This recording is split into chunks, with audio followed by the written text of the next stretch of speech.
Assalamualaikum warahmatullahi wabarakatuh. Salam sejahtera bagi kita semua.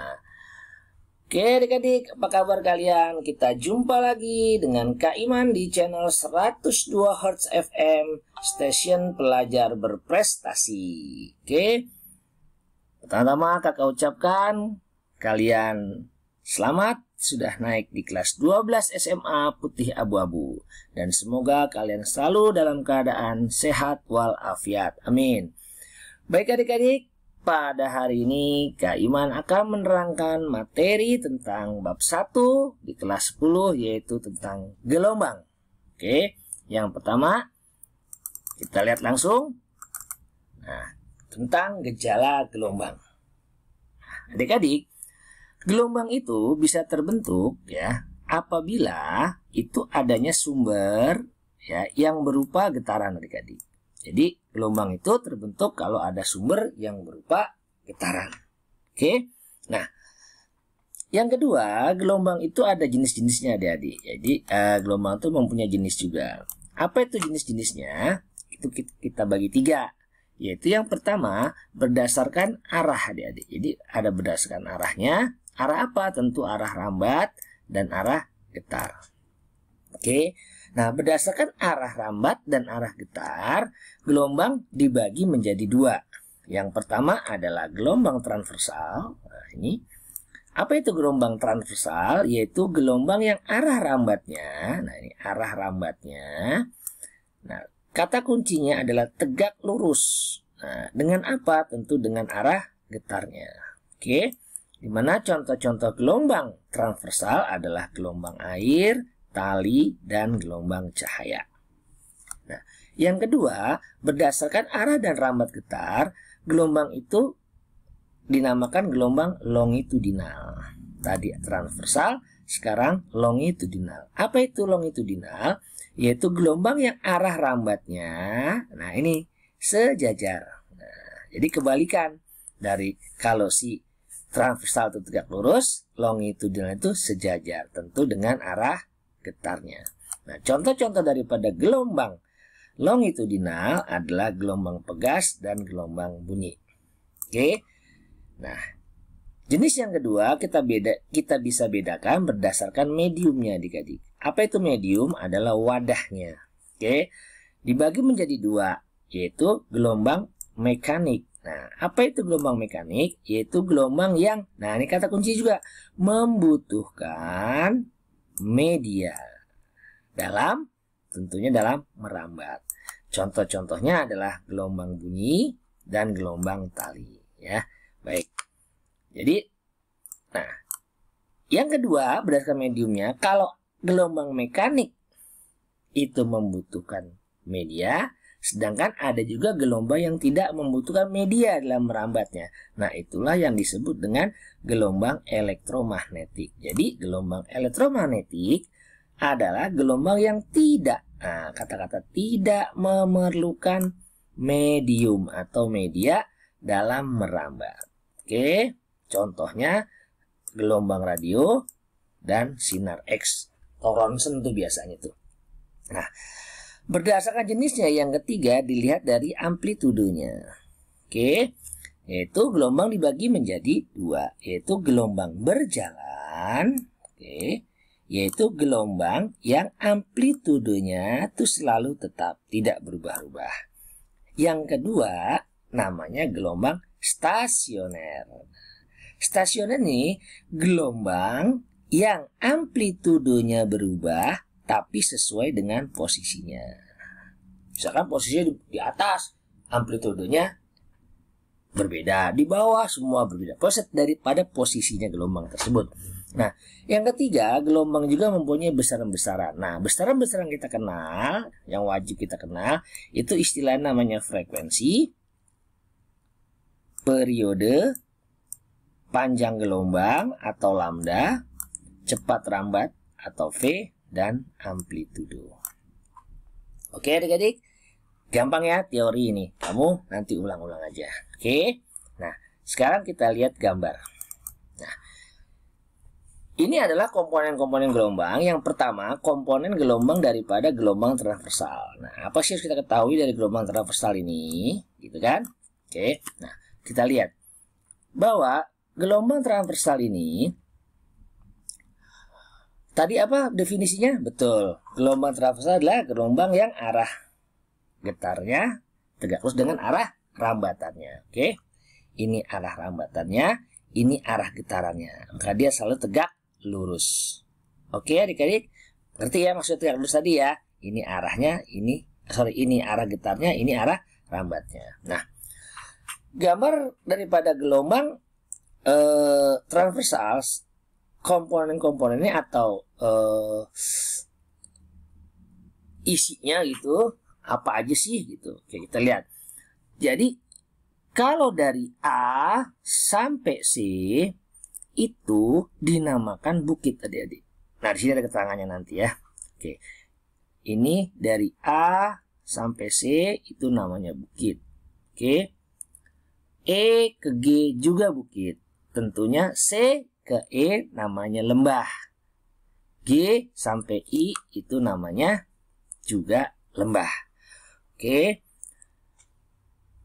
Yang kedua adalah kita lihat. Yang kedua, apa sih yang dinamakan dengan amplitude tadi? Amplitude itu jarak O ke B. Nah, namanya amplitude. Ini O, D, O, F, dan seterusnya. Itu namanya amplitudo. Oke. Di sini keterangannya jelas nih semua ya. Kemudian, apa dinamakan dengan panjang gelombang? Nah, panjang gelombang. Oke, ini kita lihat panjang gelombang. Nah, panjang gelombang itu adalah yang namanya lambda. Nih, lambda, panjang gelombang. Yaitu dari mana?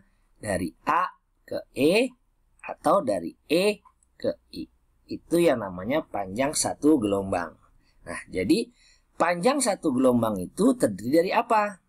Nah, panjang satu gelombang itu terdiri dari satu bukit dan satu lembah. Oke, jadi kalau satu bukit aja berarti setengah gelombang. Kalau satu lembah aja, ini aja, namanya juga setengah gelombang. Oke. Kalau cuman sampai sini, ini namanya seperempat gelombang. Oke. Baik, kakak tuliskan sedikit biar gampang. Jadi gini. Apa sih yang namain satu gelombang itu? Seperempat gelombang. Jadi gini adik-adik. Ya. Kalau di sini, nih, ini namanya seperempat gelombang. Ini seperempat gelombang. Ini seperempat gelombang. Ini seperempat gelombang. Ini juga seperempat gelombang. Ini seperempat panjang gelombang atau lambda tadi ya. Ini juga seperempat. Nah, itu maksudnya detik. Jadi seperempat, seperempat, seperempat, seperempat. Oke. Nah, seperti tadi kakak jelaskan bahwa kalau di sini ya setengah gelombang, tapi kalau sampai E, dari A sampai E itu namanya satu gelombang. Kenapa? Karena setengah tambah setengah adalah satu gelombang. Oke. Nah, sekarang apa yang dinamakan jaraknya? Nah, jaraknya itu tadi misalnya dari sini ke sini. Tuh, panjang gelombang. Misalkan dari ada benda di sini sampai di sini. Itu namanya jarak. Nanti kakak jelaskan ya. Oke, dalam contoh soal. Sekarang kita bahas teori dulu aja. Oke, supaya kalian lebih mengerti. Kalau teorinya ngerti, nanti insya Allah hitungannya pasti ngerti. Oke, kita lanjut. BF adalah titik puncak. Jadi BF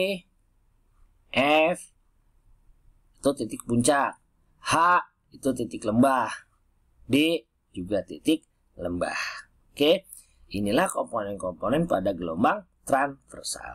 Nah, selanjutnya kita lihat di gelombang longitudinal. Longitudinal tadi apa? Gelombang yang arahnya sejajar dengan arah rambatnya. Nah, di sini kalian bisa lihat nih, ini arah getarnya. Oke, arah getarnya sejajar dengan arah rambatannya. Makanya dia disebut gelombang longitudinal. Nah, hampir sama dengan gelombang transversal tadi, bahwa kalau di gelombang transversal ada bukit, ada lembah. Namun kalau di gelombang longitudinal istilahnya ada rapatan. Nah, ini ada rapatan, ada regangan. Yang mana rapatan, yang mana regangan? Nah, ini dia. Ini rapatan, ini regangan. Ini rapatan, ini regangan. Oke? Maka dari A ke B, dari B ke C, dari C ke D, dari D ke E, itu namanya setengah gelombang. Oke, setengah gelombang. Sedangkan dari A ke C, itu namanya satu gelombang. Satu panjang gelombang atau satu lambda. Oke, gampang adik-adik ya. Nah, sekarang kita lanjut ke besaran-besaran yang ada pada gelombang. Nah, besaran-besaran yang ada pada gelombang itu yang pertama adalah frekuensi. Oke. Apa itu frekuensi? Ingat banyaknya. Banyaknya apa? Tentu banyaknya gelombang. Oke, yang terjadi setiap detik. Jadi tiap detik. Oke. Secara matematika F itu dirumuskan banyaknya gelombang. Oke. Kakak tulis di sini. Nah, ini banyaknya gelombang. Ini jumlah gelombang. Jumlah gelombang. Oke. Ini adalah waktu. Oke, adik-adik ya. Nah, sekarang apa itu periode? Nah, periode adalah waktu yang dibutuhkan. Nah, ini. Jadi kalau ini banyaknya gelombang, kalau frekuensi banyak gelombang, kalau periode adalah waktu yang dibutuhkan. Oke, waktu yang dibutuhkan untuk satu gelombang. Nah, mencong. Nah, ulang. Nah, jadi waktu yang dibutuhkan. Oke, jadi waktu yang dibutuhkan untuk satu kali gelombang atau getaran. Oke, secara matematika dirumuskan T sama dengan, sorry ini ada yang kurang nih. T sama dengan, nah ini, T per N. Ya, jadi rumusnya T sama dengan T per N. Oke?